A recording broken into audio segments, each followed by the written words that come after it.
अमीर बहू के गंवार ससुराल वाले। गरीब जमुना फटी पुरानी साड़ी पहने आरती की थाली लिए दरवाजे पर अपनी बहू के स्वागत के लिए खड़ी होती है। तभी चमचमाती महंगी सी गाड़ी गाजे बाजे के साथ बारात दुल्हन को लेकर लौटती है। तभी महंगा सा लहंगा पहने ईशा बाहर निकलती है। आओ आओ ईशा बहू, हमरे घर परिवार माँ तुम्हारा स्वागत है। सुमन बिटिया, जरा बहुरिया के स्वागत खातिर टोकरी तो ले आ। अलावत है अम्मा। फिर गांव की रस्म के हिसाब से जमुना अपनी बहू के आगे टोकरी रखकर कहती है, बहुरिया ईमा पैर रखकर भीतर आ जाओ, हम गांव वालन के यहाँ गृह प्रवेश ऐसन ही होत है। ये सुनकर मॉडर्न ईशा टोकरियों को लात मारकर दूर फेंक देती है। हे राम बहू, ई का अपशगुन कर दिया। अपशगुन माय फुट। मैं यहाँ तुम सबकी गंवारपंती देखने नहीं आई हूँ, और मेरी एक बात कान खोलकर सुन लो, तुम सब के सब मुझसे रिश्ता लगाने और निभाने की उम्मीद भी मत रखना, गंवार कहीं के। और तुम सब चले जाओ अपने घर। हाय दैया अम्मा, ई भौजी तो एकदम हाई वोल्टेजवा की जैसन गुस्सा करत है। शहरी मॉडर्न बहू का किया गया तमाशा देखकर सारे गांव वाले घर चले जाते हैं। ईशा भी कमरे में चली जाती है। तभी ससुर रामू कहता है, अर्जुन, ये बहू ऐसन काहे बोल रही थी? कुछ नहीं बाबूजी, हो सकता है शादी की थकान के मारे चिड़चिड़ी हो गई है, मैं बात करता हूँ। ईशा, ये सब क्या था? तुमने जो कुछ भी बाहर किया है वो बिल्कुल भी ठीक नहीं था। हाउ डेयर यू, तुम्हारी हिम्मत कैसे हुई मुझे मेरे नाम से बुलाने की? तुम्हें क्या लगता है कि तुमने मेरे साथ 7 फेरे ले लिए हैं तो तुम मेरे पति बन गए हो? मुझ पर दामन चलाओगे? तुमने मेरी जिंदगी बर्बाद कर दी। इस शादी के बदले मैंने तुम्हारे जाहिल गंवार घर वालों को खून के आंसू ना रुलाए तो देखना। हाँ, और मैं तुम्हें कभी मुझ पर पति का हक नहीं दूंगी। तुम आज से जमीन पर सोगे। शादी की पहली रात ईशा के ऐसे बर्ताव से बेचारा अर्जुन जमीन पर ही सो जाता है। तभी उसकी आंखों पर बीते दिनों की यादें नाचने लगती हैं। ओह ऑफ कोर्स डिम्पल, मैं आ जाऊंगी। ओके, शाम को मिलते हैं पब में। मेम साहब, चाय। बेचारा चाय वाला डरते डरते ईशा को चाय देता है। तभी थोड़ी सी चाय ईशा के हाथ पर गिर जाती है। माफ कर दीजिए मेम साहब, गलती से गिर गया, हम अब ही साफ किए देते हैं। इतने में ईशा खींचकर चाय वाले को थप्पड़ मार देती है। यू ब्लडी जाहिल गंवार, तुझसे एक काम भी ढंग से नहीं होता। कल से तू इस ऑफिस में दिखाई भी मत देना, समझा? बेचारा गरीब बिहारी रोते हुए ईशा के आगे गिड़गिड़ाने लगता है। नहीं नहीं मैम साहब, भगवान के लिए ऐसा गजब मत कीजिए, हमका नौकरी से नहीं निकालिए। हम बाल बच्चेदार आदमी हैं, हमरे बच्चे छोटे छोटे बच्चे भूखे मर जाएंगे। मरते हैं तो मर जाएं। तो जैसे जाहिल गवारों के लिए मेरे डैडी के ऑफिस में कोई जगह नहीं। Just get out. ऐसा कहते हुए ईशा घमंड से बेचारे गरीब बिहारी को धक्का दे देती है। तभी वहां अर्जुन आ जाता है। ईशा मैडम, आप बिहारी काका को धक्का क्यों दे रही हैं? अर्जुन बेटीवा, हमसे छोटी सी गलती हुई गए, ओके बदले माँ मेम साहब हमको नौकरी से निकालत हैं। बिहारी काका, आप बिल्कुल चिंता मत कीजिए, आपको कोई नौकरी से नहीं निकालेगा, आप जाइए। हाउ डेयर यू अर्जुन, तुम होते कौन हो मेरी बात काटने वाले? अपनी औकात में रहो। गलती तुम्हारी नहीं है। डैडी ने तुम जैसे गरीब मामूली से एम्प्लॉय को जरूरत से ज्यादा ही सर पर चढ़ा लिया है। ईशा के पिता हर्षवर्धन के रुपयों पैसों ने ईशा को घमंडी बना दिया था। उसकी नजर में गरीब लोग की हैसियत बस एक गवार की थी। तभी एक दिन, सर आपने मुझे बुलाया? हाँ अर्जुन, दरअसल मुझे तुमसे बहुत जरूरी बात करनी है। मैं चाहता हूं तुम मेरी बेटी ईशा से शादी कर लो। अब एक तुम ही हो जो उसे बदल सकते हो। आज तुम्हारे साथ एक बेटी का बाप हाथ जोड़कर खड़ा है। इसके बाद अर्जुन ईशा से शादी करके गांव ले आता है। क्या ईशा अपने गरीब गंवार ससुराल वालों को अपना पाएगी? शादी की पहली सुबह ईशा नहा धोकर बाहर आती है, जहां उसकी ननद मिट्टी से चूल्हा लीप रही होती है। तभी वो आकर हाथ पकड़कर गाने लगती है। साची कहे तोरे आवन से हमरे, अंगना में आयल बाहर भौजी। लक्ष्मी की मूरत फुलवा की है सूरत, लाखों में एक हमार भौजी।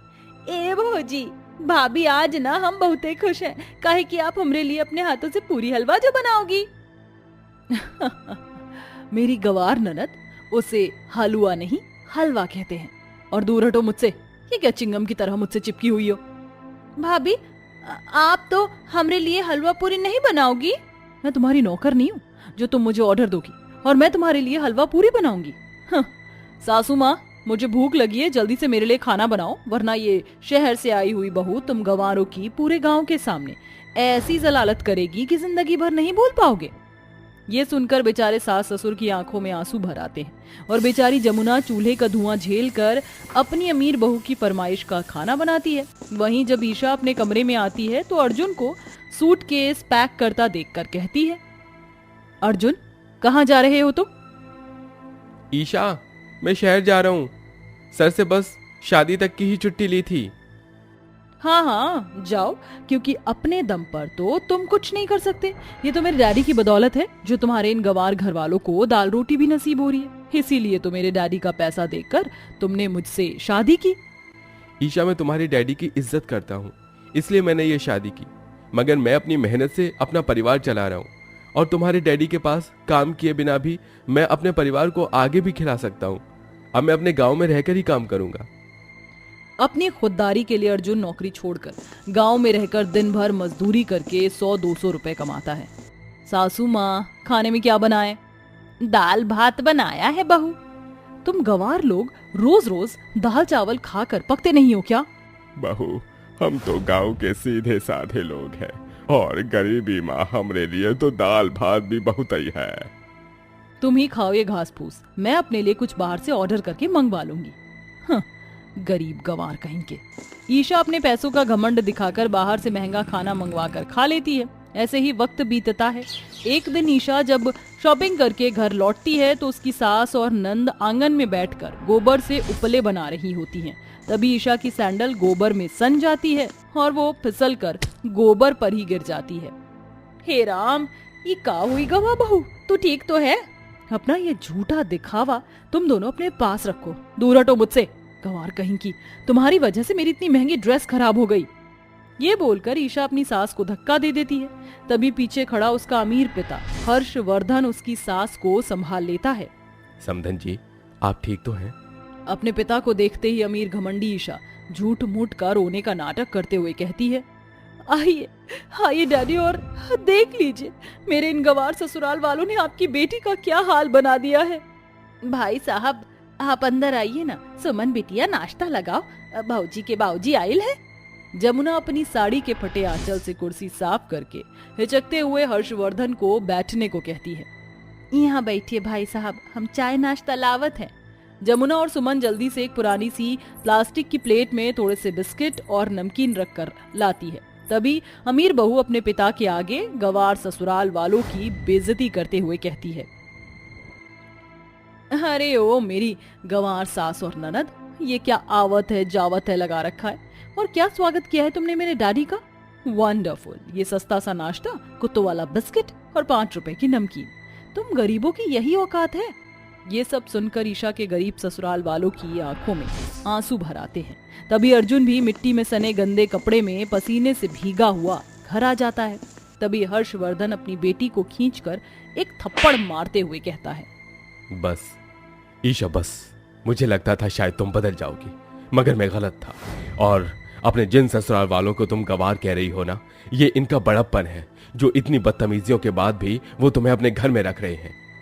इतना सब कुछ सुनकर ईशा की आंखों के आगे उसके ससुराल वालों के अपनेपन भरे पल याद आने लगते हैं और उसे अपनी गलती का एहसास हो जाता है।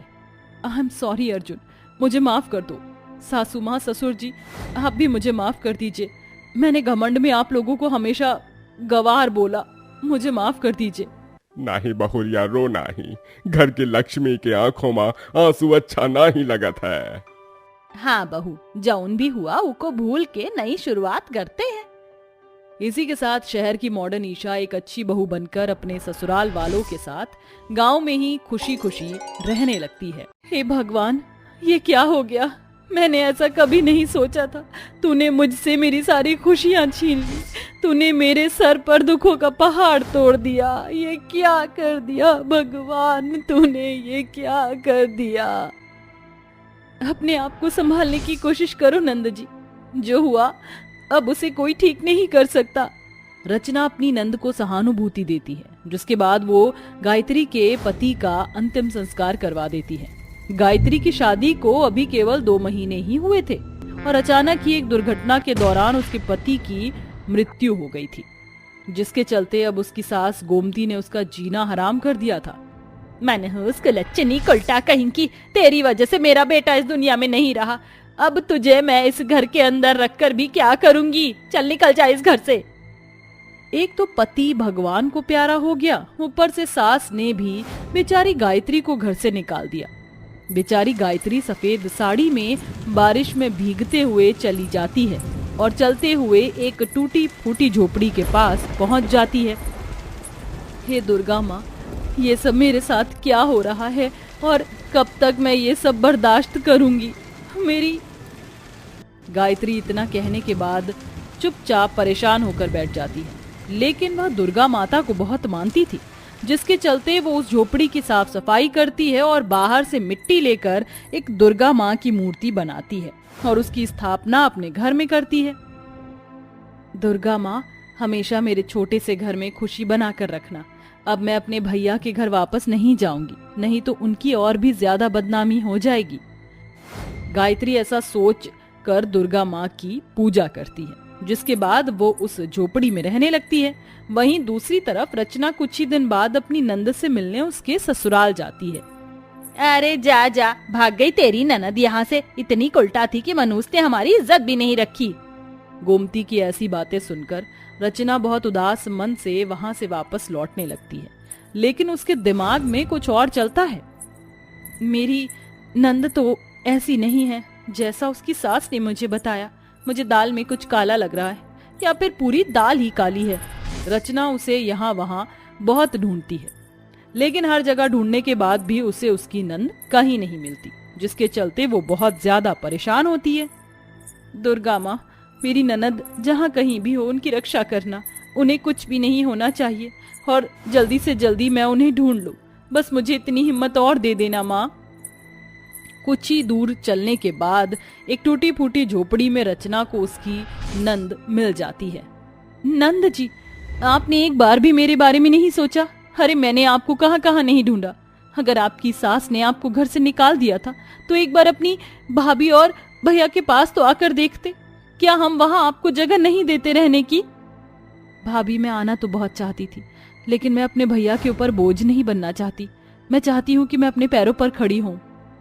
इतना कुछ हो गया, मुझसे आपकी ये हालत देखी नहीं जा रही। आपको मुझे बताना चाहिए था। खैर, जो हुआ सो हुआ।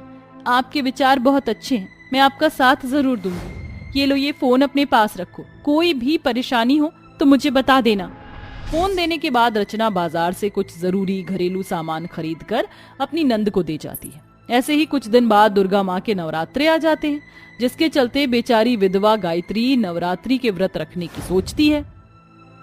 दुर्गा माँ के नवरात्रि आ रहे हैं और ये नवरात्रि मैं जरूर रखूंगी। क्या पता वो मेरी भक्ति से खुश हो जाएं और मेरी परेशानियों को मुझसे दूर कर दें।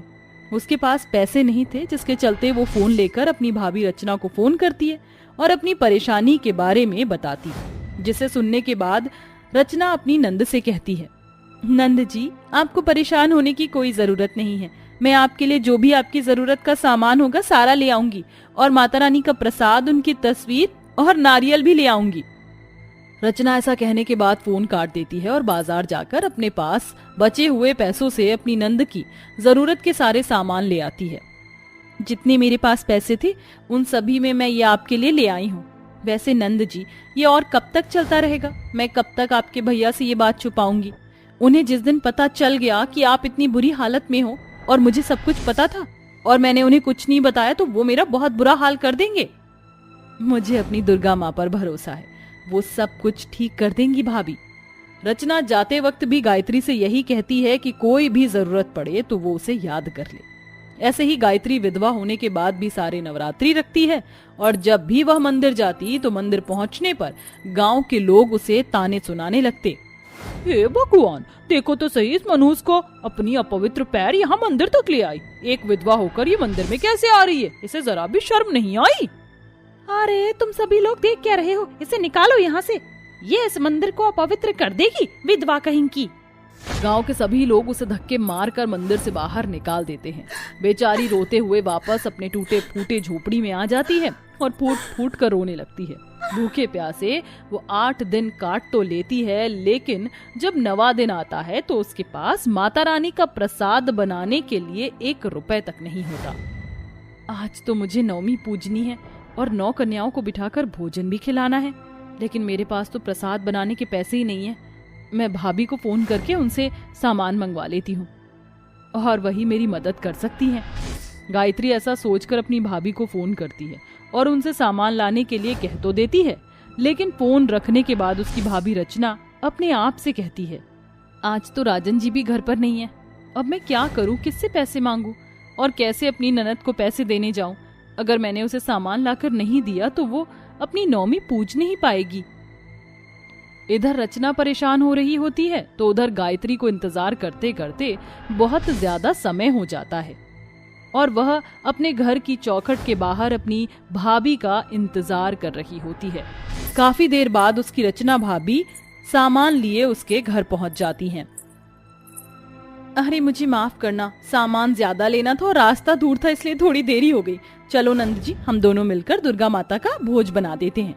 दोनों ननद भाभी मिलकर दुर्गा माता के लिए भोजन बनाती हैं, जिसके बाद बेचारी विधवा गायत्री कन्याओं को बुलाने जाती है, लेकिन गांव वाले उसके घर अपने घर की बेटियों को भेजने से मना कर देते हैं, जिसके चलते बेचारी गायत्री बहुत उदास हो जाती है। तभी उसकी भाभी रचना उससे कहती है, नंद जी आप एक काम कीजिए, माता रानी को भोग लगा दीजिए और सभी कन्याओं के लिए खाना परोस दीजिए, इतने में मैं कन्या लेकर आती हूँ। रचना ऐसा कहकर कन्याओं को इकट्ठा करने निकल जाती है और कुछ ही देर बाद वो 8 कन्याओं को गायत्री के घर पर ले आती है, जिसके बाद दोनों ननद भाभी मिलकर उन्हें पेट भर के भोजन खिलाते हैं। सभी कन्याओं ने पेट भर के खाना खा लिया, अब उनके जाने का समय हो गया है। रचना के इतना कहते ही वो 8 की 8 कन्या एक एक करके वहां से गायब होने लगती हैं। ये देख गायत्री हैरान रह जाती है, ऐसा कैसे हो सकता है? ये लड़की अचानक से अपने आप कैसे गायब? तभी वहां पर ओरिजिनल रचना आती है, जो अपनी नंद से आते ही कहती है, अरे नंद जी मुझे माफ करना, मैं ट्रैफिक में फंस गई थी और ऊपर से कोई सवारी वाला मुझे यहाँ तक लेकर भी नहीं आ रहा था, इसलिए मुझे काफी देर हो गई आने में। गायत्री अपनी 2 भाभियों को एक साथ देखकर हैरान रह जाती है। तभी पहले आई हुई भाभी अचानक से दुर्गा माँ के रूप में प्रकट हो जाती हैं और उनके पीछे उनकी 8 रूप होते हैं। दुर्गा माँ गायत्री और रचना से कहती हैं, तुम्हारी भक्ति में शक्ति है, तुम्हारी भक्ति से मैं बहुत प्रसन्न हुई हूँ, इसीलिए मैं खुद तुम्हारी मदद करने तुम्हारे द्वार चली आई। तुम्हें मेरे साथ मेरे पूरे 8 रूपों को भी भोजन खिलाया है, जिसके चलते मैं बहुत ज्यादा खुश हूँ। बताओ तुम्हें क्या चाहिए? जैसे ही रचना और गायत्री अपने सामने दुर्गा माँ को स्वयं देखते हैं, वो हैरान रह जाती हैं। इसका मतलब दुर्गा माँ, आपने खुद स्वयं आकर मेरी मदद की और आपके ही 8 रूपों ने मेरे घर में भोजन खाया। एक विधवा के घर दुर्गा माँ आई, मेरे लिए इससे बड़ी बात और क्या हो सकती है? और अब मुझे कुछ नहीं चाहिए आपसे। ये सुनकर दुर्गा माँ और भी ज्यादा प्रसन्न हो जाती हैं, जिसके बाद वो वहां से जाने से पहले बेचारी गायत्री की टूटी फूटी झोपड़ी में ढेर सारे सोने के सिक्के, सोने के गहने, हीरे, पैसे प्रकट करके वहां से जाती हैं। इसके बाद गायत्री की सभी परेशानियां धीरे धीरे खत्म हो जाती हैं और अब वह अपने जीवन में आगे अपना खुद का काम खोलकर उसे करते हुए खुशी खुशी रहने लगती है।